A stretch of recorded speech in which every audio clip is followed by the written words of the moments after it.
हर आदमी के पास 8 घंटे काम के हैं, 8 घंटे से ज़्यादा अगर हो जाता है तो वो आंदोलन करने लगते हैं और कहने लगते हैं हमारा शोषण हो रहा है।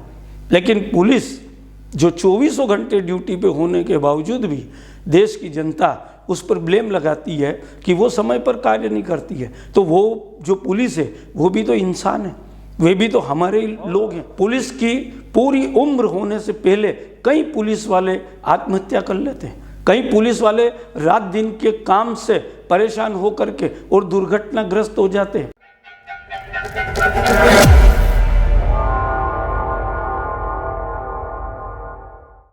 दोस्तों नमस्कार। आज जो हिंदुस्तान है, जिसकी जनसंख्या तेजी से बढ़ रही है और उस बढ़ती हुई जनसंख्या के बावजूद हम लोग उन्नति कर रहे हैं, हम लोग आगे बढ़ रहे हैं और देश की आर्थिक स्थिति सुधर रही है। उसमें देश के नागरिकों का बहुत बड़ा योगदान है। और दो चीज़ें जो हमारे देश में हैं वो धन्यवाद की पात्र हैं। एक हमारी सेना और एक हमारी पुलिस। इन दो जो कहना चाहिए संस्थाएं या कहना चाहिए किरदार जो हमारे इस देश की भुजाएं हैं वो इतनी मजबूत है कि किसी भी गुंडागिरी को, किसी भी प्रकार की अत्याचार को, अनाचार को उसने पनपने नहीं दिया। जब देश गुलाम था तब ये दोनों संस्थाएं विदेशियों के अंडर काम करती थी और जैसा वो कहते ऐसा हमारे देश में चलता था और वही परिस्थितियां थी। लेकिन आज हमारे देश की पुलिस, जिसे कभी कोई छुट्टी नहीं मिलती है, जिससे को कभी भी किसी भी परिस्थिति में ब्लेम कर दिया जाता है।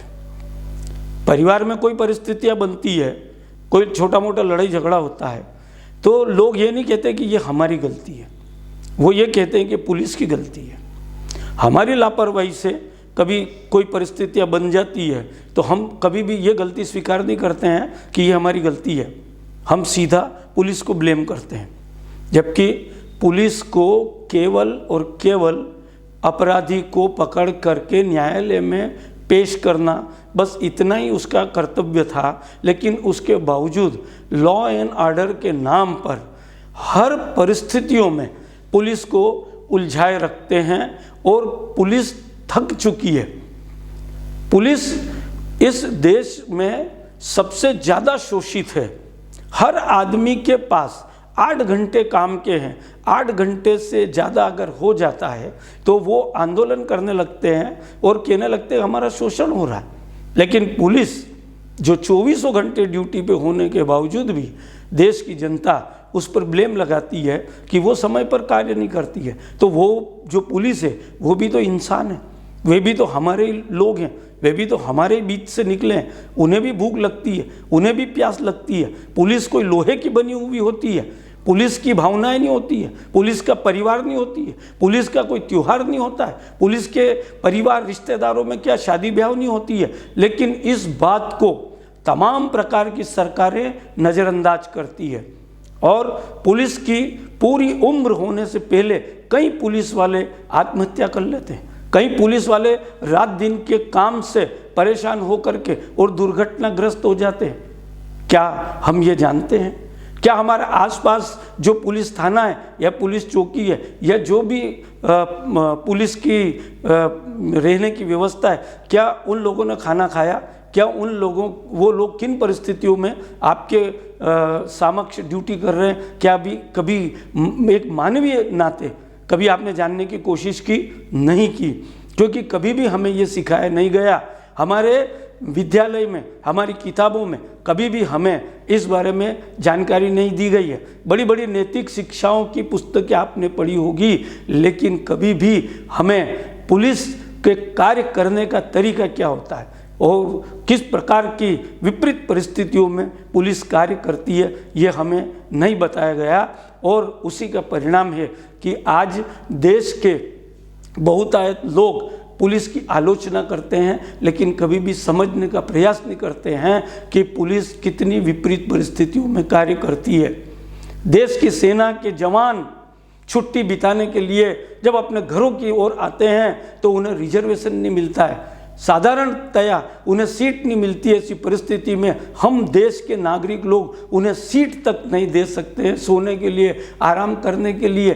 तो हम लोग क्या देशभक्ति की बातें करते हैं, नैतिकता की बातें करते हैं। आज जो हमारा शिक्षा तंत्र है उसमें इस चैनल के माध्यम से मैं मांग करता हूँ और मैं परमपिता परमेश्वर से प्रार्थना करता हूँ कि हमारी देश के कर्णधारों को भगवान ये बुद्धि दे कि वे इन दो जो हमारे मजबूत हाथ हैं, हमारी देश की सेना जो कि बॉर्डर पे हमारी रक्षा कर रही है, और आप मानते हैं दुनिया के तमाम राष्ट्राध्यक्ष ये चाहते हैं कि हमें भारत की सेना जैसी ईमानदार और देशभक्त सेना मिले। देश की सेना में हर जाति हर वर्ग का व्यक्ति है और एक बहुत अच्छी शुरुआत हो रही है जिसमें देश के बच्चों को जो कम उम्र के हैं उन्हें 4 साल के लिए देश की सेवा के लिए जाने का मौका मिलेगा और उनमें से 25% तो लगातार सेवा करेंगे, लेकिन 75% लोग वापस इस देश में आकर के और देश के नागरिक बनेंगे और देश के बहुत सारे दूसरे जो संस्थाएं हैं उनमें आकर के कार्य करेंगे और महसूस करेंगे कि किन विपरीत परिस्थितियों में हमारी देश की सेना, हमारे सैनिक, हमारे भाई हमारी रक्षा करने के लिए मुस्तैद हमारी बॉर्डर के ऊपर खड़े हुए हैं। एक बार जरूर विचार कीजिएगा। क्योंकि जब तक हम हमारे भाइयों का, हमारे साथ जो लोग हैं उनका नहीं सोचते, तब तक परमपिता परमेश्वर हमारे बारे में कभी भी नहीं सोचेगा। आप लोग प्रयास करते हैं कि जो भी सुख सुविधाएं हो वो हमें प्राप्त हो, वो हमें ही मिले, तो ये कभी भी प्रकृति का और परमपिता परमेश्वर का न्याय ऐसा नहीं है।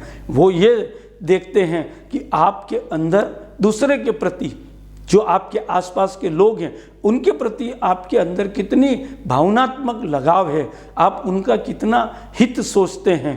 तो कल से ही हमेशा जब भी आप उठें तो आपकी प्राथमिकताओं में इन 2 चीज़ों को आप जोड़ लीजिएगा कि ये 2 संवैधानिक संस्थाएं, एक तो भारत की सेना और एक हमारे राज्य की, अपने अपने राज्य की पुलिस जो कि कर्तव्यनिष्ठ और ईमानदारी से हमारी सेवा में लगी हुई है, और उसी की वजह से आज ये देश उन्नति कर रहा है। और सभी लोगों को इस बात की बधाई कि हमारा देश, हमारा गणतंत्र, हमारा भारत आर्थिक रूप से आज उन्नति करते हुए देश विश्व के पटल पर अपनी उपस्थिति दर्ज करा रहा है। उसमें समस्त देश के नागरिकों का तो योगदान है ही, लेकिन हमारी पुलिस और हमारी सेना का योगदान अविस्मरणीय है, कभी भी भुलाए नहीं भूल सकते। अगली वीडियो बहुत जल्द आएगी। अगर आपको वीडियो पसंद आ रही है तो लाइक करें, शेयर करें और चैनल को सब्सक्राइब करने के बाद बेल आइकन को ज़रूर दबाएं, जिससे कि मेरी अगली वीडियो आप तक पहुँचे। तब तक के लिए बहुत बहुत धन्यवाद। जय श्री कृष्ण।